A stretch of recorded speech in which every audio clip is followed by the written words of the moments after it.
Just talking about the future, but building it face to face. We don't equal permission. We don't grow alone. Every conversation matters. Every seed we've sown. This is elevate your growth, where the vision gets louder, but we rise together, and the moon makes you stronger.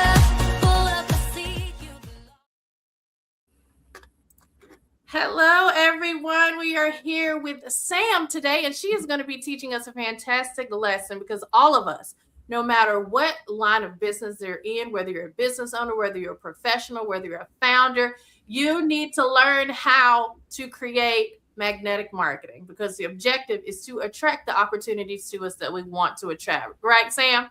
Right. Yes. So thank you so much for being here with us. Thank you for watching the replay. And for the people that will see this years into the future, thank you for watching. Now we're going to go off screen right now so that you can have the full immersive experience with this glorious presentation that Sam has for us. Are you ready? I am ready. Thank you so much. And thank you everyone who's tuning in, whether live, whether the replay. My name is Sam Ghanem. I'm a South Florida native. I am first and foremost your friend, your new friend. Every stranger, I believe, is just a friend I haven't made yet. So thank you so much for trusting me and for welcoming me. I love everything that you're up to. I love everything about this network in general and the fact that you invite people into expansive thinking. I love also, too, that we define networking as anything but what maybe society paints it to be with regard to building relationships that are authentic. And when it comes to marketing, I've been in this space for the last almost 25 years, started out in print manufacturing. And I always lead with that because first and foremost, print has my heart. I founded a really cool business called SG Inc., where we say, if you think it, we ink it. We are obsessed with messaging. And I came to learn in much of not only my lived experience, but my education, marketing is what you say and branding is how you be. And I say that to say my objective here is not only to invite expansive thought, but just to kind of disarm the status quo of what we maybe look at as marketing in a digital world. And we look at it as just embodying what we say from a congruent space and how we be from a branding space, that those two things show up and they actually match one another, right? So it's kind of the, we do what we say or we kind of be about it. Now, just some backstory as to perhaps what makes me credentialed and what gets me out of bed in the morning is in fact our messaging. Just for context, I'm also a stand-up comedian, and I share that in total authenticity because, of course, we get to ignite joy, but we get to ignite story. And oftentimes I found with some of the biggest brands in the world, my background started with the military, big pharma, consumer products like, Hillrom hospital beds, IBM, Motorola, GE, these massive businesses. And I found that these are people businesses. Not only are the clients people, but they're powered by people. And what happens is when our messaging is off, or each department of a business, whether that's your internal department or your external department in terms of your business, when each of those departments is somewhat siloed and their messaging is correct, but it isn't unified. So in other words, each department says something different. You have this deconstructed sandwich and nobody's quote unquote wrong. But what happens is when you can't clearly convey what you do, why you do it, and to who you do it for, you can't convert with clarity. So what happens? There's this phenomenon of we're chasing first money if you're a solopreneur, entrepreneur, small business, right? And the unfortunate reality is until you can clearly convert and until you actually understand the difference between a message and marketing that can grow and then, of course, scale, you end up owning a job and not a company. I also wanted to just so authentically share a bit of my story in the sense of what happens when we get kind of caught up in life and we sort of separate ourselves from what it means to magnetically message our business and our company. Things go wrong. And for me, that happened when I was building a portfolio of businesses. And at the start, I had built a successful printing company fostered around food and beverage. And then I bought a promotional marketing company to add to my portfolio. The logic being, we need promotional products. We need the equipment. I have the clients, and we're going to go ahead and buy this brick and mortar business that had 15 years of a legacy. And unfortunately, I found within 90 days of being in that business that the gentleman who sold it to me had cooked the books and misrepresented the financials. This was about 90 days before COVID. And in the process, I lost my home, the building, my relationship, and became an alcoholic. And I share that to tell you there is a significant gain to actually embodying and applying what I'll teach you tonight. And it was how I dug my way out of the red. Using these exact systems and these frameworks and these resources that I'll present to you, I took the company from negative 220,000 to positive 110 in 91 days. I'm also happy to report that I'm sober 2.5 years. And we went from no building to a building, from no locations to 2 locations, 15 employees in-house, 6 virtual. And none of that is as successful as actually understanding that what I say is my marketing and how I be is my branding, and being able to stand in front of you from a place of congruence and say to you, the maths, my intrinsic heart maths, and it can be evidenced by the outward sort of success and mission-driven brands that we work with. A few resources for those that are listening that changed my life completely, and we will touch on 2. We will absolutely work through one of them today, is Building a Story Brand by Donald Miller. There are 2 books. There's Building a Story Brand and Building a Story Brand 2.0. I quickly learned that Donald Miller is a genius and coined this thing that I had been teaching since I'm 19 years old to these big, massive brands that we use every day. And Building a Story Brand, we're going to learn one of the 7 steps tonight. Also, Atomic Habits by James Clear. I can't tell you, as a human being and as a business owner, and you're a human being first, you will fall to the level of your systems or lack thereof. So there is a system behind this, and the system starts with you. And anything David Goggins related is kind of up my alley. But as a CMO and founder, these are things we teach and embody every day in my business and in the businesses that we are so blessed to work with. The first thing that I want to ask you to do is that 30-second elevator pitch, that $1 million minute. For the purposes of our time together tonight, I just want you to ditch it. I just want you to retire it. I'm not saying anything's wrong with it. Maybe it's perfect. But just from a space of growth and an expansive mindset, let's ditch it tonight. And let's just genuinely drop in and go, okay, honestly, who am I? What do I do in my business? So is it honest and is it true? And if I put these 2 things together, let's say I straight up put a sentence together. Who am I and what do I do? Are they honest and true? Meaning, do they check the congruence math or not?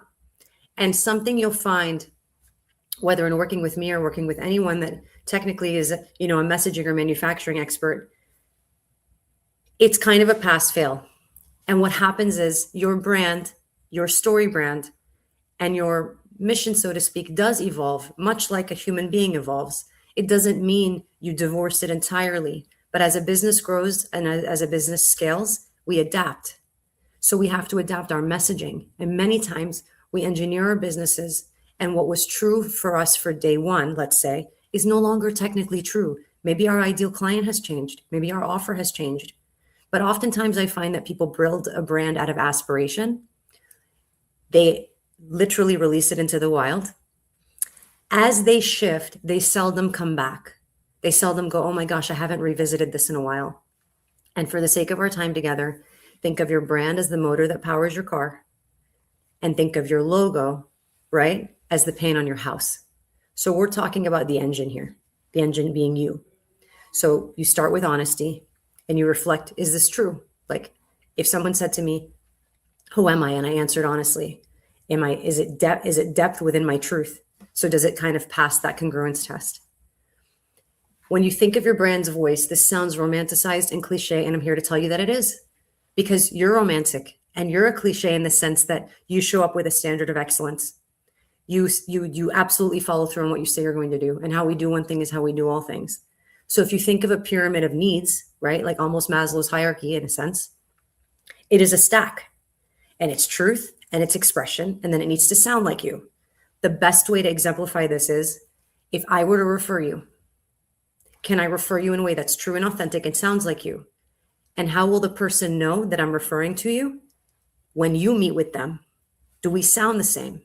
The greatest compliment in the world is a referral, right? And we convert with clarity means even if I haven't used your services, I can refer you clearly. So when you pick up the phone because my referred client called you, does it sound like you? Or are they like, hey, Sam referred this person and it sounds like someone else? The greatest compliment is if somebody can refer you with clarity. So is it true? Is it a true, authentic expression of you, right? Does your brand sound and look like you? And for you, does it feel like you're speaking from a space of truth and not performative, right? And you have to just literally go yes and no. And if it's no, it's okay. It's small shifts. It's not like we're saying, let's blow the roof off this joint kind of thing. We think of the algorithm in many cases as social media, right? We're like, I have to feed the machine and the algorithm's tripping me up and I'm only seeing content of XYZ. If you think of the world around you as the algorithm online, it's not very different, right? So let's pretend. Let's say every day I feed social media a different message. I'm going to attract, or I'm going to see a mishmash of accounts. One day I put in that my clients are $10 million. The next day I put in that they're $1 million. One day I put in that I'm working with female founders. The next day I put in I'm working with male founders. One day I say nonprofits. One day I say for-profit. If you're constantly mixing up your messaging in the world that is the algorithm, that's what you're going to get back. So you're basically programming in confusion and you're going to mirror back confusion. When we present our business from a space of what is true and authentic, and when we're actually present in the business, that mismatch of the algorithm can't actually make its way in. And the best way of saying this is to say, put the reps in. So tonight we're going to put together our one-liners, right? And the best thing to do is to test them. And you get this beautiful thing called feedback. And feedback is a gift. It's data. The challenge is when you get feedback that you don't necessarily love, you want to quit or you want to change it. And I'm here to challenge and say, I can't change my body in one workout. And it takes a whole lot of things to change my body, right? What I eat, what I don't eat, what I read, what I don't read, sun, water, etc. You have to have a runway in front of you. So running this play, so to speak, of a 30, 60, 90-day test of our one-liners, making sure the messaging lands for us in our internal operating system first, projecting it out into the world from a space of clarity and presence, and then sitting back to receive the gift that is data to dial it in over a 30, 60, 90-day run. Because we sometimes, I think, look at questions and we go, oh no, they asked me some questions. They must not understand what I do. Questions are great. That means they ignited curiosity. Somebody has a different learning style than you. They might need a little more. But when people ask these questions, it's that gift, that's feedback that makes you go, I never considered. Or, oh my gosh, I've never heard it put that way. Or hold on a second, maybe what I'm saying really isn't clear. But if you run this for a 30, 60, 90 day, you can take the majority pool. You don't make a significant shift in your business by one set of feedback from one person. It would be like one client objecting and saying no, and then I go and I change my offer entirely, right? It's not very logical, but this is an area that we overthink because we have these beautiful tools. I build systems behind scalable brands. My entire company does. We use AI all day long. We've integrated AI. We don't just use it. But the reality is when you don't understand the real foundational nature of your business at its core, and you're feeding these machines, you're building out of aspiration and not actual living value. So the challenge will be, we'll capture a one-liner tonight within your respective businesses, and that fear of how you show up paired with, I'm getting feedback and I don't really know what it means, is going to make you want to just stop or revert back to what you know in terms of your messaging or your 30-second pitch. And the challenge here tonight will be, we're going to put those into action for 30, 60, and 90 days to really gain feedback. Call it market research, right? So this is that premise. When we literally think of one click of content, it floods our feed. You train it by what you pay attention to, right? So the inner algorithm says, if I show up with doubt, I get doubt. So if I show up with confusion, I get confusion. If I lead with scarcity, every single time someone objects, I reduce my offer, and next thing you know, I'm just attracting scarce. It sounds a little woo-woo or true, but it is in fact true. These are the exact philosophies and practices I embodied and implemented to completely transform my entire life and my business. And the reality is, if you're not sold, nobody's buying. Because the reality truly says, and there's science behind this, you haven't heard me talk about a product or service yet, because the reality is you're selling belief. Your product is the sale of belief, and people buy from a space of resonance. That's their currency. So you sell belief, the money is resonance, and the residual, so the buyback, they continue to come back, is truth. So if you're not sold, you can't sell something you haven't bought into, right? Crafting your one-liner. Now, this sounds like it's going to be one polished, beautiful sentence, and eventually it is. But to start with, it's really simple. Let's assume you are in real estate and your clients vary. Sometimes you represent the buyer or the seller. Sometimes it's a beach home and sometimes it's a high rise. Sometimes it's a 55 and older and sometimes it's a, growing family, right? So your clients vary. As a result, the problem varies. So for the sake of tonight, let's identify a very common problem that your clients are presented with. Just think of one major, just pick one big one. And then very simply, in simple English, what's your solution? So for example, if the number one challenge your clients face is they're a gym. And the issue is they really want to work with people that are over the age of 40. Let's say in my case, and they're constantly getting the younger, under 40, and they're busiest during the summer when people are on summer vacation, right? So kids. So if the challenge is that gym can't seem to bring in the right type of client, the solution to help them overcome it, in our case, is market study as to why they believe that's their ideal client, understanding the purchase power of that ideal client, and ensuring that ideal client can actually afford their services. Sounds super simple, right? It's kind of almost vanilla and not that exciting. And the result, right? So we get that solution for them. We identify the solution and we address their problem so they feel seen, heard, and understood. And the result is they convert with clarity. Their KPI is that their actual financial gain, and they're not working as hard. So none of this sounds all that sexy, right, guys? This is super basic. But the reality is, at least you understand, I work with gyms to help them clarify their message and attract the right clients consistently. I said it without saying it. So the idea here is when you're in your respective industry, write down one major problem your clients face.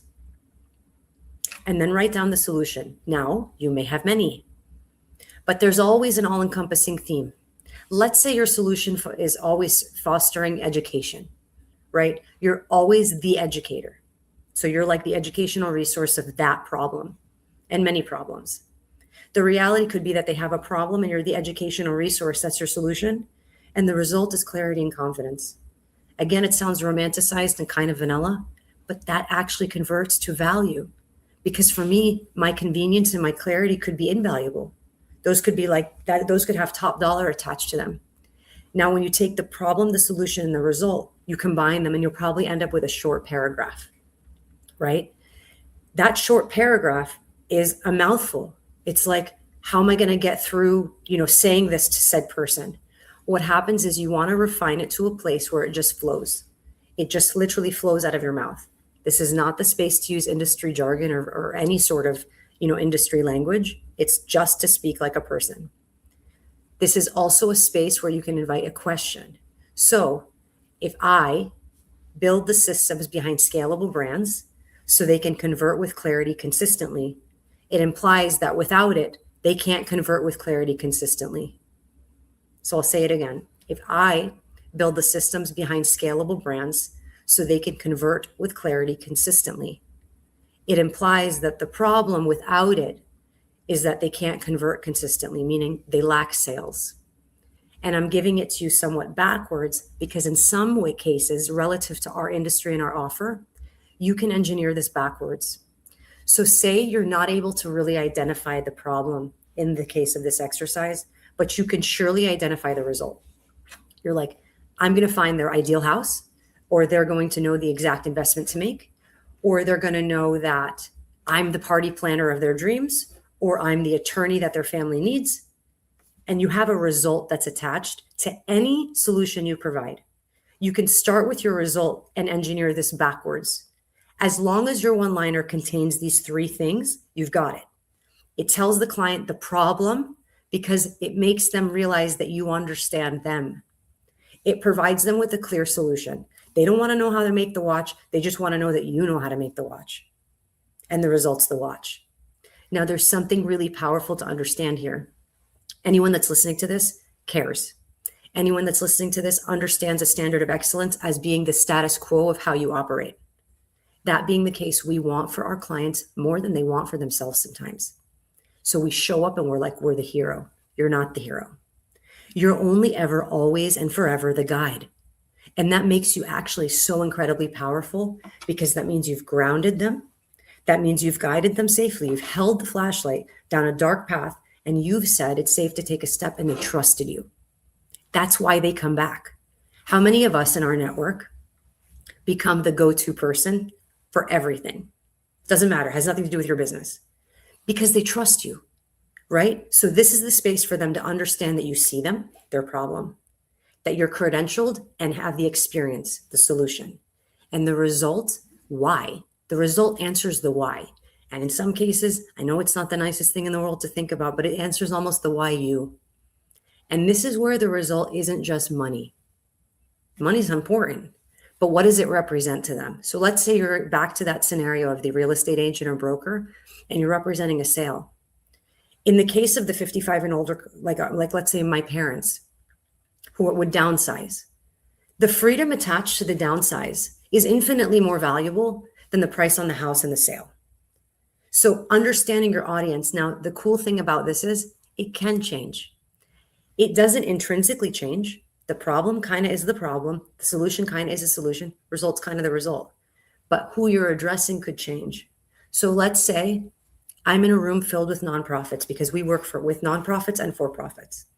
If I'm in a room with nonprofits, I say I help nonprofits build the systems to scale, because I'm speaking to nonprofits. There's nothing wrong with then being in a room of for-profits. Now, if you're in the place where you're working with smaller businesses to gain those reps, build a portfolio, and eventually graduate to a larger clientele, while you're working with the small businesses, you address them. We're working on these small business problems, right? Absolutely. Once we, so to speak, graduate, that changes. So knowing your audience is incredibly important, because the worst thing in the world is they're not picking up what you're putting down, not because something's wrong with your message. It's just targeting the wrong audience. And this is not a place to get fancy, guys. It's so basic. Problem, solution, the result attached to the solution. And this is the feels, right? This is the money attached to the sale. And then what does it represent, right? Peace, freedom, clarity, safety, whatever that result represents to them. And you simplify and combine it. If you fumble over your words, drop those words, change those words around. You can absolutely throw these into Claude or GPT, but just make sure it sounds like you. When you speak on brand voice, when I say loud, I don't mean like I'm Lebanese loud yelling. I mean reaching a broader audience, because I'm so clear. So I almost mean not just more exposure, but more impact. The challenge here when we craft our one-liner is pose it and practice it with someone who intrinsically knows you and your business, whether that's your strategic partners, your business partner, maybe your favorite client. By the way, clients love this level of vulnerability. We have our OG clientele, right? Loyal to a fault, like absolutely obsessed. They'll be with us. They'll even deal with us when we're a little sloppy, because they support us, because they know that our values show up in our business, right? You're human. It's not always perfect. But when you share that you're doing the work in your business and in your brand, people want to invest in something you invest in. Oftentimes, we don't revisit our messaging and our brand. We think it's a financial issue, but we'll show up and do that for others.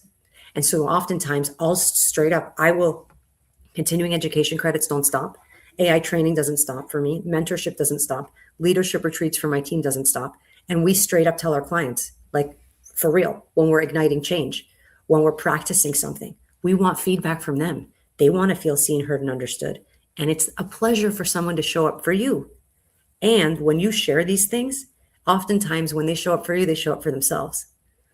So here's a great example of a very clear, simplified one-liner. It's at the bottom of the screen. And if you notice, it's an elongated sentence. So don't get too caught up in the fact that it has to be, one line and 10 words.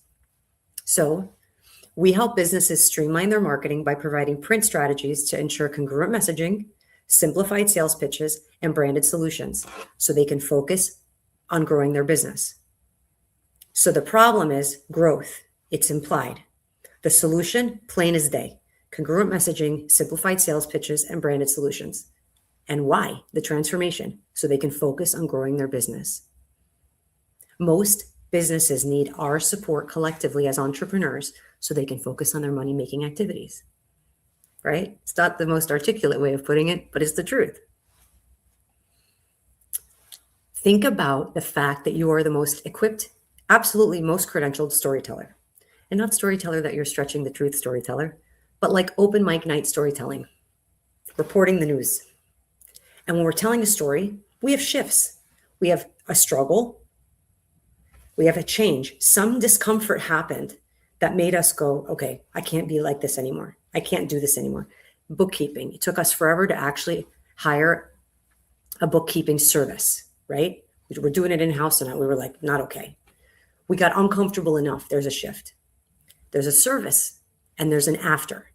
They don't always go in this order. It's not always before shift, service after, or before shift, after service. But the storytelling as a strategy always has these 4 aspects of the story. Think of a movie. In the beginning of the Building a Story Brand book by Donald Miller, he opens up by saying, I'm going to ruin every movie that you've ever watched for the rest of your life, because they're all story branded and the characters are as such. In a movie, there's a character. In this case, it's a client that meets a guide. In this case, it's you. That guides them to a transformation that results in a hero. And who's the hero in the story? The client. You're always, always, always, forever the guide. But without the guide, the client can't become a hero in their story. So it's not to suggest that it's about you, but you're literally the conduit, right? And hopefully that visual helps you. You would not have walked through that dark cave if I, as the guide, didn't hold the flashlight. What happens is when you're clear, like abundantly clear, so is everyone else around you. And if you really think about this, I'm not a therapist. I've gone to enough therapy though. If you think about this, it applies to every part of your life. When you are intrinsically clear, there's just more clarity around you. You call it in. It creates connection. It reflects your value. You're not doing that like negotiation thing that you do, right? Like I challenge everyone, add a 0 to every one of your services tonight. Every one of you, add a 0. What's the worst that's going to happen? I'm of the belief that I've never heard a no in my life. Sometimes the stretchiness, I almost say all the time, like in the gym, you have to tear a muscle to build it. And maybe it doesn't need to be that dramatic, but just to say, when we're clear and we're grounded, it's a confidence that's inarguable and that doesn't waver. And it reflects your worth. The interesting thing here and what I think is so beautiful is respecting the season we're in our business. So adding that 0, you might go like, I can't, like, oh my God, and all these things. It's June 18th. The last quarter is in September, right? So between now and September, if the goal is to grow and we're going to add that 0, we want to make sure that our messaging is magnetic, creates connection and reflects our worth so we can put those reps in so we can get that next goal. That's what they mean when they say move the needle. It's not an imaginary needle, right? But these are actual goalposts, and sometimes you just got to move the goalpost. What I want you to do with these one-liners may seem super elementary, but I promise you these are the basics and they work.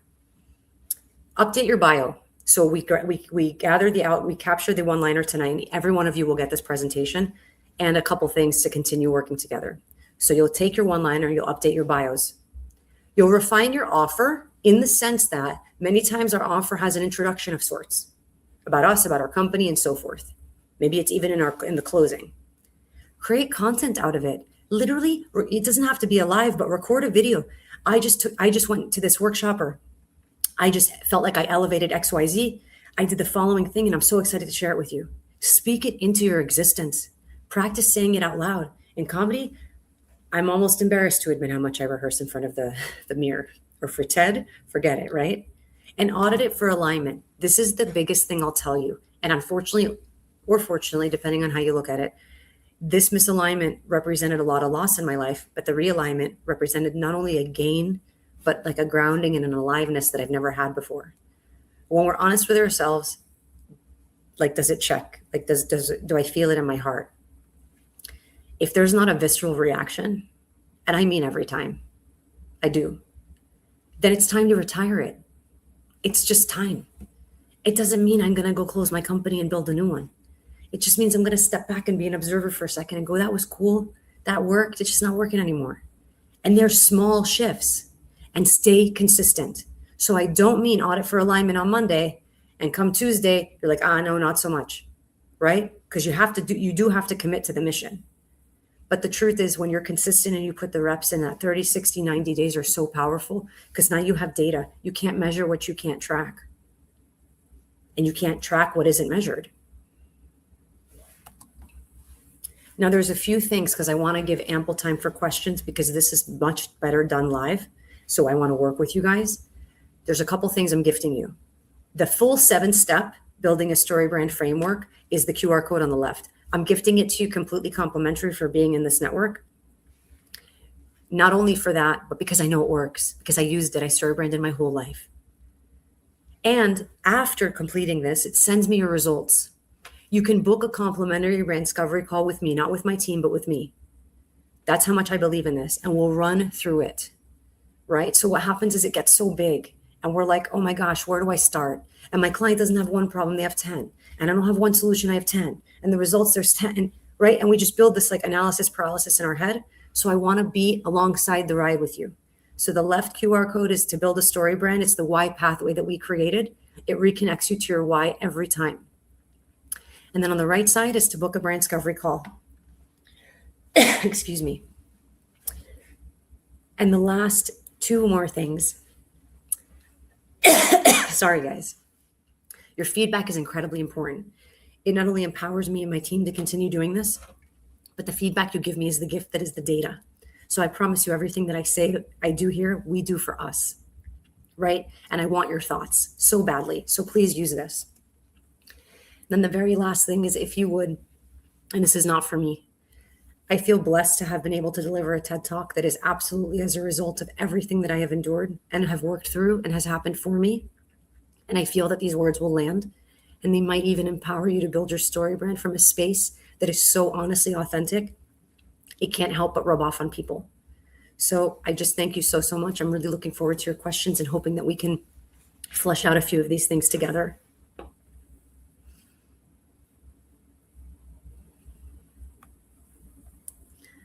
Beautiful. I'm going to bring our cameras back up so everybody can see. Fantastic presentation. I have a question for you. Yes, and ma'am. I'll let you know if we have any questions in the chat too, if anything comes through. But my question for you is, how long do you think it takes people when they're attempting to build their brands on their own? How long do you think it takes them on average before they really have a concise articulation of how they add value? So I don't know that I have a length of time, but I might almost quantify it in reps. And the reason I say that, and I mean this with a lot of respect, and I also want to clarify one thing. Every single thing that I say has to do with me first. Like, I did it wrong, and I did it wrong for a really long time. That I made the bad business deal and I lost everything. Like, just totally honest.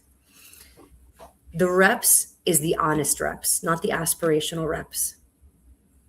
So, for example, the first branding or printing company that I built was strictly on food and beverage. And every single time I wavered from food and beverage, your girl took a loss. Every time. I showed up, I want to help. Bleeding heart syndrome. So I was like, oh, I've been at it for 5 years. No, you haven't, Sam. No, you haven't. You've been at it for 2.5 because you were doing it wrong for the first 2.5. So you know what I mean? Yes. But it's not to be rude about it. It's not to put yourself down. It's actually to honor yourself as your best friend and biggest crush in the whole wide world, because that's what you get to be.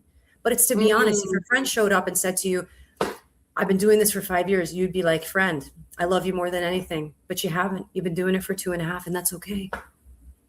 That's okay. So I would look at it from a rep perspective. And the reason I'm obsessed with numbers and 30, 60, and 90 days, first of all, it takes 14 days to build a habit. Okay, 14 days, 2 weeks. Build atomic habits. I am obsessed. I have a crush on James Clear and his wife. Okay, I love them. Build systems that keep you accountable. Get bored, guys. Be so disciplined that you are bored. And in 30 days, create a dashboard. Track your streaks. Then you can honestly quantify and go, so I went to 10 networking events, and at 8 of them, I really used my one-liner. When I would leave networking events, you know how people take pictures of the business cards? I would voice note my notes. I'd be like, oh my God, I'm at Alexandria, and we talked about construction, and da-da-da-da-da-da, and I got to follow up with her because she told me that her husband, 1, 2, 3, 4, 5. And then I was like, oh my God, and I met so, okay. And then I would transcribe them, and I'd create a follow-up note for myself. So I'd go like, okay, I made 10 actual connections from my one-liner. Now, let's say the next event I went to, I went in kind of sloppy because I didn't take my 5 minutes beforehand to prep with who's in the room. So I went in sloppy, right? So then I'm like, okay, you went, but you can't really count it. So it's not really 9 out of 10, it's 8 out of 10. By the way, these are free. Okay. I voice noted myself on my phone. It's free. I mean, it's AT&T, but it's free, right? And then I put it in chat. It's free-ish, $20. You know what I mean? So like, I didn't have to build this thing. I will say that I have my PhD in complication. So if you want to learn how to kind of almost blow your life up, follow me for tips. But if you want to fix it, also follow me for tips. But it's not about following me. I want to empower. And so I love the question because we have a misrepresentation of time today. We can collapse time because we think we're productive. Because I built an aspirational little galaxy in Claude today. Sometimes I call Claude Claudette. And I'm like, I just saved the world with Claudette. I didn't do shit, actually. I just built this beautiful dreamland. I didn't implement anything. And by the way, the creativity is delicious. It's so powerful. Use it. But get honest. Get honest. Like, did I really make my 10 sales calls a day, Sam? No. I talked to Alexandria for 2 hours that I need a blue blazer because she made me look so good on that flyer. But what we do is, I'm being nice now when I say we stretch the truth, but we really lie. We lie to ourselves. And I'm saying this as I'm hugging you when I say it. I'm not saying it to put anyone down. So I would never measure the time it takes to build it. I would say the amount of reps. And it varies for everyone. But in 91 days, I story branded my life. I was eating the book Atomic Habits. And I was bored. And I did the 75 hard challenge for a year because I needed so much structure. Because I was honest with myself. I was losing myself. I needed structure. Yeah. So I would just invite the audience to think of the reps and a real honest way to track your reps in a streak. And the 30, 60, 90 days, chop them up by weeks. Just chop them up by weeks. And then you can't argue it. So let's say week 1, you're like, oh, okay. I was supposed to make 10 sales calls a day, but I made 6. That's okay. Now you know you did it 6. And maybe 10 was overreaching, but 8's the number. So we go to 8 on week 2. Okay, so I did 8 by 5, so I did 40. Okay, that was cool, but I feel like I can stretch a little. But okay, bomb. By week 3, I got to my 10 a week. How would I have known if I didn't track it? Oh, that's so good. There's so much power in tracking. And it brings us back to the piece that so many founders and entrepreneurs and just leaders I see miss the mark with the execution piece and the intentionality and allowing yourself to, yes, like you said, have so much discipline that you're bored. We get the shiny object syndrome, right? Where the repetitiveness and the redundancy of us building on a strong foundation becomes dull. And then we're seeking for something else to give us that excitement. And I really loved your piece about, I teach about this, about strategic networking, and you upped it a whole nother notch where how I track the conversations and the party that I'm interested in connecting with after is we exchange the contact information and then I shoot them a text right there. And I have some identifying aspects of the text based off the conversation, right? So I'll say, hey, Rebecca, loved your gorgeous red top. Loved hearing so much about your new pet business or whatever the case may be. And then these are indicators that I'm showing myself. First of all, I'm getting in that person's phone right there. I'm logging them in right then before I'm on to the next conversation and forget. And then there's qualifiers, so identifiers. So when I look back, I'm like, oh, okay, this was that person. But you're taking it a step further where you're identifying everyone in your notes. And then you're doing talk to text, I'm assuming, into your into your Claude or your AI or whatever, and now you have a freaking spreadsheet. Oh, that's Because good. for me, the other thing is, so like we're like if you were next to me, we'd be like talking about all the things. I'd be finding that blue jacket on Amazon. I'd be like, okay, and we're gonna this, we're gonna that, and then what's your favorite snack? And then what's your favorite comedian? And I'm like, da da da da da da da. But I'm locked in with you. So I don't Yeah. want to lose it. And I also don't mean like I would forget. When you are just, I learned this in comedy, when your stream of consciousness just freaking ranting, you Mm, get the gold. You literally go, holy cow. She said the thing and it made me think of the thing, and I have the best intro for her. And I'm not saying you wouldn't remember tomorrow, but I promise you it'll be missing a little zhuzh.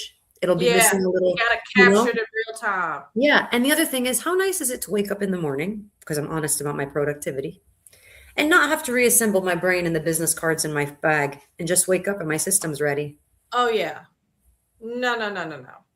The business cards, I am telling everyone to do a combination of business cards if you must, because they do work, They do. and the context, the input and the context. But how you get strategic with it is, like you said, you have a second data point where you're collecting all of that information. Because how many times do we get a stack of cards and you toss it to the side, or it goes under your car, or you're cleaning out your desk and you're like, I Mhm. don't need these, and you throw away 30 stacks of cards. So Mhm. I also have that spreadsheet, and I love how you have it handy. So you're going through and you're making your touch points. But I tell people also to upload it into your email so that you are nurturing and have a consistent Yeah. conversation with the people after Yeah. it's said and done. Your newsletter, enrolling them in Yeah. something. The reality is, I think sometimes too, when we think value, we're like, we got to deliver the car with the red bow or it's not valuable.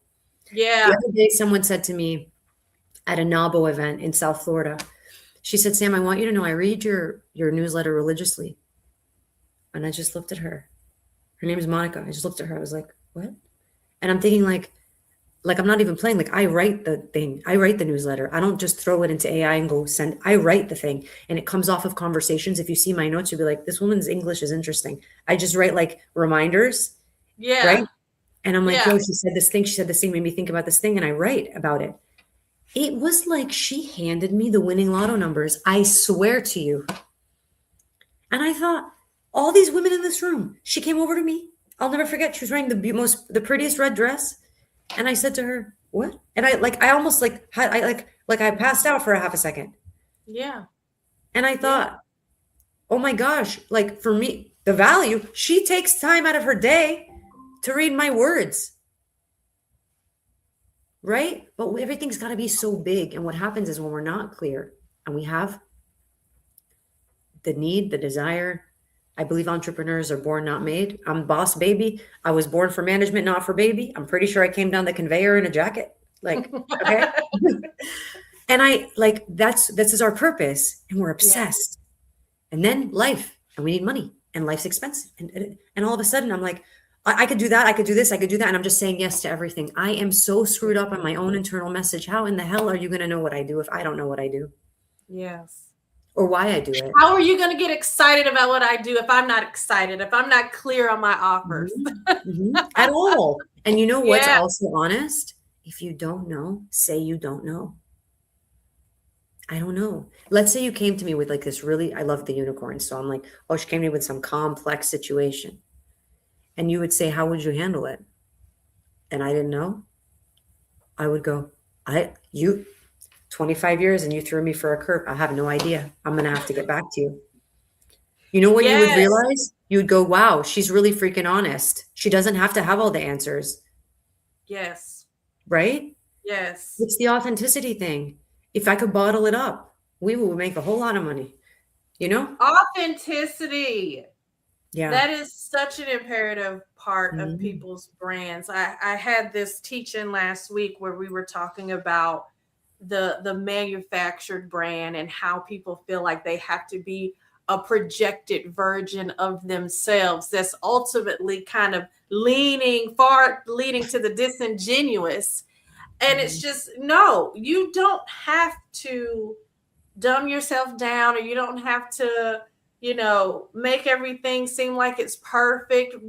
People understand the synergy in those types of beings. If you're If you're an authentic person, you're not going to align with that. It's going to come off as like, no, it's going to be a repellent. Yeah, So it's just eternal. show up as yourself. And I know why people feel as if it's kind of scary to be yourself, because for a long time, I even battled with this years ago, where I showed a portion of myself, and there's still some aspect of this now. I'm public, but I'm very private. There's certain things you got to determine your boundaries when you're public. But I was a fraction of myself, because I felt like if someone rejects this version of me, they're not actually rejecting me. So there's an element of us having to fully accept who we are and understand we're not going to be everybody's cup of tea. And as long as we are honoring ourselves for who we actually are, we are going to attract the right people. We don't have to be a costume, essentially, of our own being in order to try to position in a way that doesn't actually align with us. It's so just interesting. show up as yourself. Yes, and it's so interesting. Like, and I think look, it's emotional maturity as a person. It's perhaps spiritual maturity. It's really taking an honest look. And for me, it's taking the Dora the Explorer observer persona, and not that I'm going to berate Sam because of this and that and the other thing. It's just like, again, if I was guiding my friend, much of my healing and the building of my business was if I were showing up for someone else, because I would absolutely show up for you 10 times as much as I'd show up for me, because love is an external practice. That's how I was raised. And I say that because if you think these things don't show up in your business, I got a rude awakening, and it's going to look like $432,000 in the negative and court for 2 years and maybe talking to tequila. And I don't want that for people, but that's what happened to me. I don't advise talking to tequila. She doesn't talk back nice. You know, she's things I can't say on this show, but I'm just saying I'm a Mexican. Okay. Oh, you overcame it though, girl. You overcame.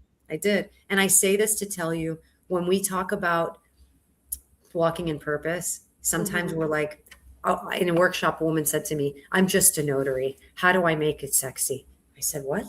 I said, tell me what you notarize.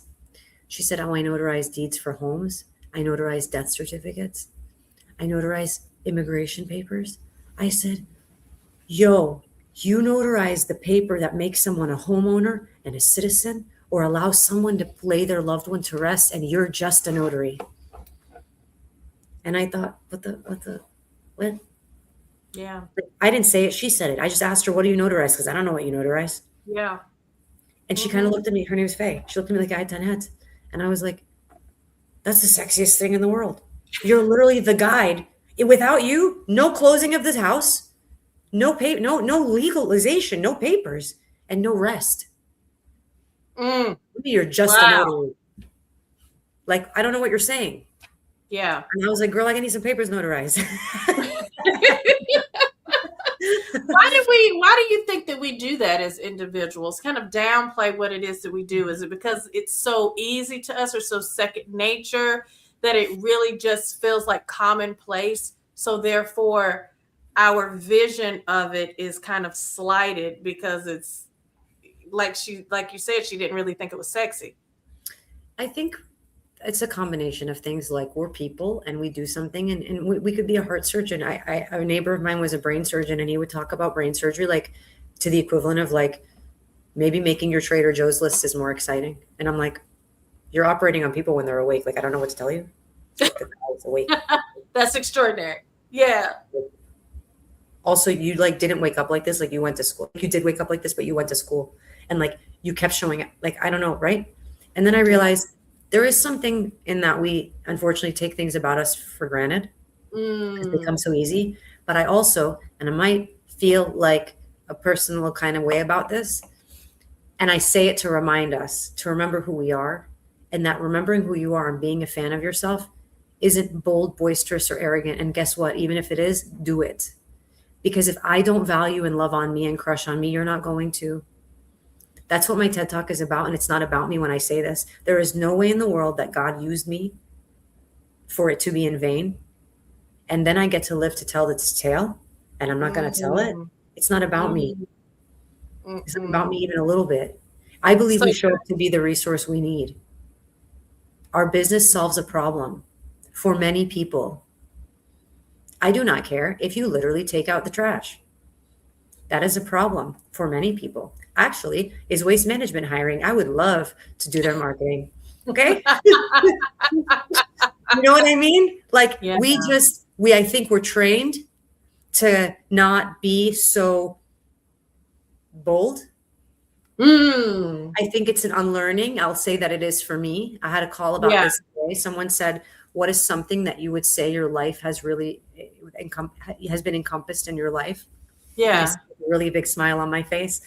I said that I needed to surrender to the reality that I would spend more of my years than not unlearning and undoing. Ooh. And I believe it in my heart. And when I surrendered, I was like, let's go, Dora. Like, right? Yes. Yes. Like, it's the game of operation. And if the thing beeps, so what? I hit the end and it beeped. Okay, fine. Like, I won't do that again. But again, if you show up as if you show up in your business like it's your friend's business, you'll be more honest. You'll be more authentic.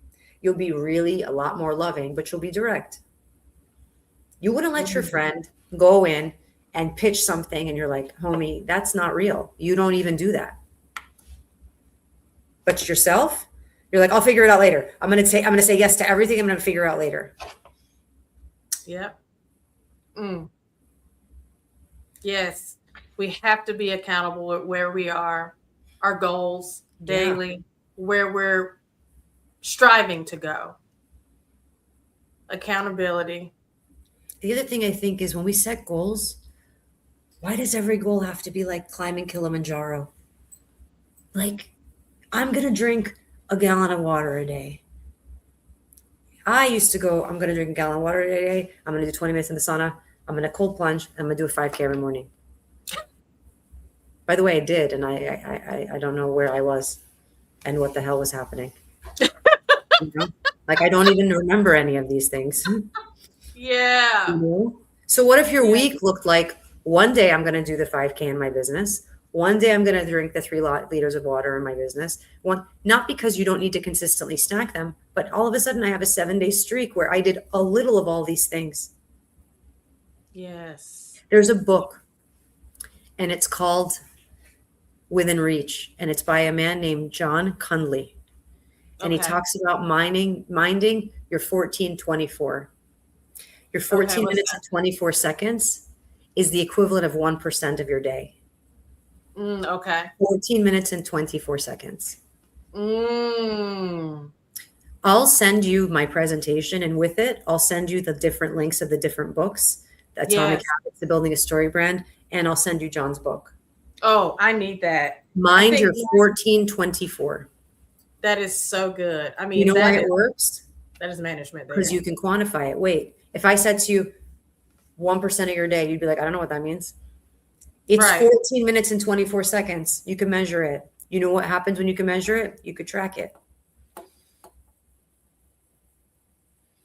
Wow, that is so good. Well, you have blown my mind today, lady. And a book that I recommend for you that changed my life is The Millionaire Next Door. So good. Millionaire Next Door.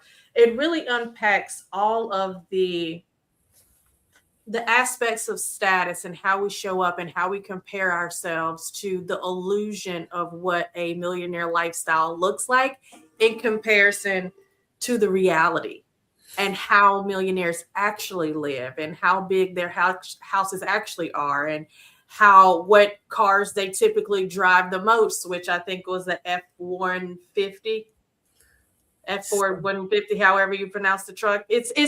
It will shift everything that we have come to know to be disillusioned about what it means to generate wealth and how to set up legacy for our family. And then it differentiates that between the behaviors of the, lower class, middle class, what that looks like in terms of revenue, how people are setting up their life, the type of conversations they're having, the type of rooms that they're in.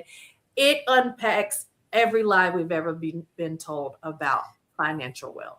Do you know what's interesting? It's called The Millionaire Next Door. Uh-huh. I know what I'm going to be doing this weekend. Thank you. Yeah, So good. in sobriety, I learned, for me, it became less about stopping and more about starting. Mm-hmm. So if you look at like a sheet, I had to stop less things than I got to start. And so I built everything like a system. And what I'm trying to say is, so now we'll look at our one-liners and we'll go, I have to stop saying that. I have to stop doing that. I have to stop going to these rooms. I have to stop talking to these people. I have to stop. It's very negative. Stop, stop, stop, stop, stop, stop. It's like very heavy. I get to start using my one-liner. I get to start practicing. I get to start assessing the rooms I'm in. I get to start looking at my offers. I get to start planning to add a zero to my offer. It's a lot later that I have to stop. I have to stop. I have to ditch my pitch. Ditch my pitch is not negative, but I have to stop using my pitch as negative. I have to stop. I have to stop. It's so heavy. But I get to start. I get to start using my one-liner. I get to start updating my bio. I get to start updating my socials. I get to start sharing what I'm doing in my business on socials. Yes. That's so It's good. a lot later. That's so good. A lot later. And on the subject of lists, I am encouraging everyone to start a joy list. Ooh. Because just as intentional as we are about our clients and what we're building and our personal development, our journey in life, we have to be just as intentional about carving out time for our joy. And I've just recently, I just had a podcast interview earlier today that'll run later this year, and I'm kind of brain dead right now, but I'm here. But I was having a conversation with her about how I just turned 40 this year, and I've been so aggressively homeschooling my daughters and building my business and helping my husband with his business and all these different various aspects of life over the last decade that I realized that what do I even like to do anymore? Because I love building so much, but what am I doing when I'm not feeling so compelled to be so perpetually productive? What am I doing just for joy for Alexandria? I'm not in the clubs anymore. I'm not doing this. I'm not doing that. I'm in a different phase of my life.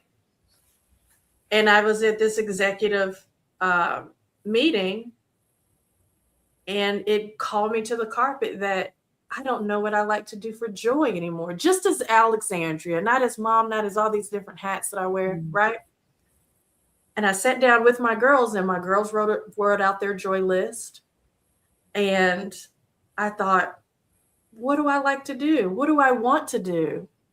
So for the first time, I did something for my joy list yesterday. I went line dancing. It was fantastic. It was a workout that my thighs were not prepared for. Yeah. Right? And I'm going to continue to cultivate this list and discover who Alexandria is at 40 and everything, just like our one-liner and just like how we show up with excellence. We have to make sure that we're sewing into ourselves and putting joy on the Google Calendar too. Listen, first and foremost, welcome to the most delicious club in the world. The 40s is chef's kiss. Renew, subscribe, renew the seasons. I'm at 42.5 in my season, and I am obsessed. You look good, girl. We look amazing. I'm telling you, we age in reverse because we smile and laugh more. I'm going to save some of my expletives, and I'm just going to reference Golden Girls Meet Sex in the City because you release a lot of expectations and things. The other thing is, I promised myself in 2026, I promised myself, and I made my sister my accountability, I'm going to plan fun first. Hands to God. You can even check my LinkedIn. I was like, concert photos going on LinkedIn. I don't care. You get to see the full version. Yeah. Okay? All of it. I literally, probably by, I'd say like, relatively speaking, particularly in the case where, you have the kids and husband and everything, probably 2 months out, let's say, not for like little things, but like if there's a Teddy Swims, October, Kia Center, what's happening? We're going. It's happening. I don't care. I'm going by myself. I literally don't care. It's happening. Yes. You get to plan fun first. And fun sometimes looks like me when I go to Baldwin Park on Saturdays and I walk on no schedule with no phone whenever the hell I feel like it, as long as it happens on Saturday.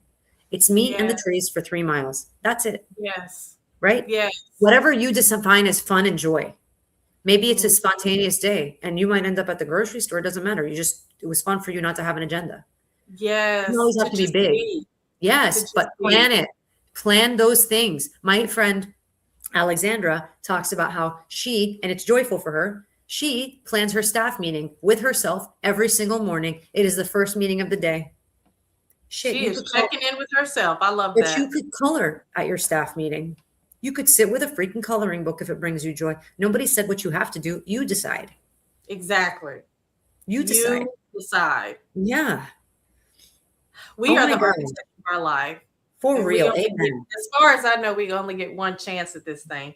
So let's make it joy filled and let's make it clear and let's continue to operate with magnetic marketing. And you guys, don't be afraid of the term marketing. Marketing is just the conversation you're having with the people that you want to serve. That's it.